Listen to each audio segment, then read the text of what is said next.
بسم الله الرحمن الرحيم والنجم إذا هوى ما ضل صاحبكم وما غوى وما ينطق عن الهوى إن هو إلا وحي يوحى علمه شديد القوى ذو مرة فاستوى وهو بالأفق الأعلى ثم دنا فتدلى فكان قاب قوسين أو أدنى فأوحى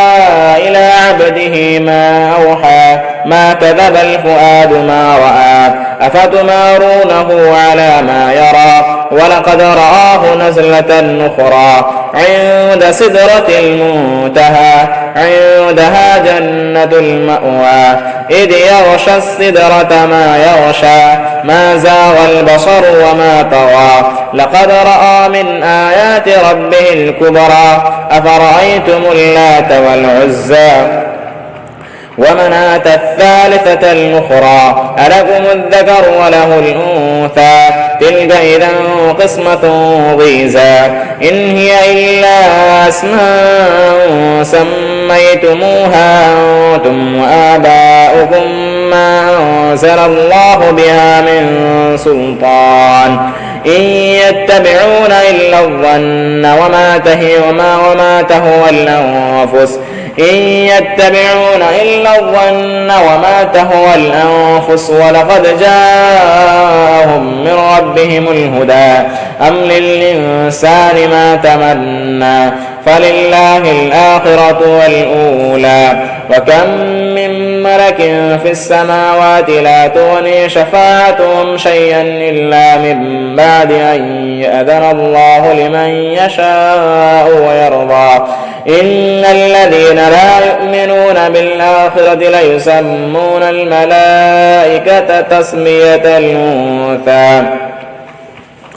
وما لهم به من علم إن يتبعون إلا الظن وإن الظن لا يغني من الحق شيئا فأعرض عمن تولى عن ذكرنا ولم يرد إلا الحياة الدنيا ذلك مبلغهم من العلم إن ربك هو أعلم بمن ضل عن سبيله وهو أعلم بمن اهتدى ولله ما في السماوات وما في الأرض ليجزي الذين أساءوا بما عملوا ويجزي الذين أحسنوا بالحسنى الذين يجتنبون كبائر الإثم والفواحش إلا اللمم إن ربك واسع المغفرة هو أعلم بكم إذ أنشأكم من الأرض وإذ أنتم أجنة في بطون أمهاتكم فلا تزكوا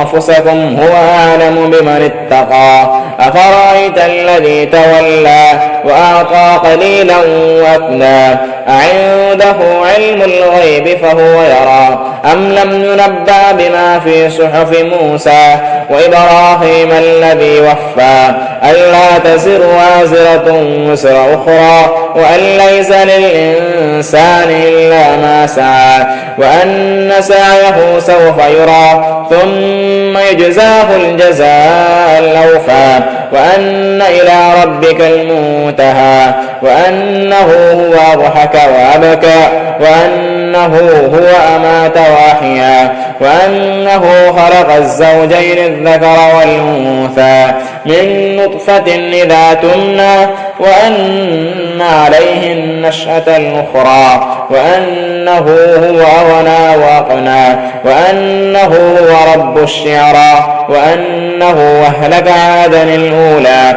وثمود فما أبقى وقوم نوح من قبل إنهم كانوا هم أظلم وأطغى والمؤتفكة أهوى فغشاها ما غشى فبأي آلاء ربك تتمارى هذا نذير من النذر الأولى أزفت الآزفة ليس لها من دون الله كاشفة أفمن هذا الحديث تعجبون وتضحكون ولا تبكون وأنتم سامدون فاسجدوا لله واعبدوا